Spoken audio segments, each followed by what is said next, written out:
Hi friends, ఈ video చూసే ముందు మా ఛానల్ని సబ్స్క్రైబ్ చేయడం మర్చిపోకండి. ప్రపంచవ్యాప్తంగా జేహో బాహుబలి, జేహో రాజమౌళి, సాహో ప్రభాస్ అంటూ అందరూ గొప్పగా చెప్తుంటే ఇతడు మాత్రం బాహుబలి చిత్రాన్ని చెత్త చిత్రంగా తేల్చడమే కాదు, ప్రభాస్ రణాలను కార్టూన్స్గా అభివర్ణించారు. ఇంతకీ అతడు ఎవరంటే బాలీవుడ్ సినిమాలపై రివ్యూలంటూ నానా హంగామా చేసే review writer Kamal R Khan. తనకు తానే గొప్ప అని చెప్పుకునే ఇతడు నిన్న బాహుబలి చిత్రాన్ని కార్టూన్ల చిత్రంతో పోల్చాడు. ఈ మూవీలో నటించిన ప్రభాస్, రణాలు ఇద్దరు కార్టూన్స్గా ఉన్నారని కామెంట్ చేశాడు. బాహుబలి పేరుతో కార్టూన్ షోని చూపించారని, ఈ సినిమాలో సన్నివేశం వాస్తవానికి దూరంగా ఉంటుందని సీరియస్ అయ్యాడు.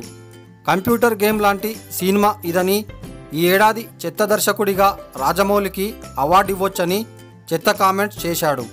ఈ చెత్త కామెంట్ చూసి అభిమానులు ఓ రేంజ్లో ఫైర్ అవుతున్నారు.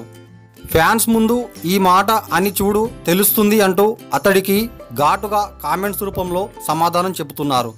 మరికొంతమంది అయితే జనాభా లెక్కలోనే ఇతడిని తీసేశాం, అలాంటిది వీడి మాటలు ఎవరు పట్టించుకుంటారని అంటున్నారు. మొత్తం మీద చెత్త కామెంట్ చేసి మీడియాలో నిలిచాడు review writer Kamal R Khan.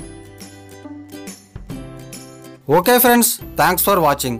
Friends, మా వీడియోస్ మీకు నచ్చినట్లయితే లైక్ చేయండి లేదా షేర్ చేయండి. అలాగే మరిన్ని అప్డేట్స్ కోసం మా ఛానల్ని సబ్స్క్రైబ్ చేయండి.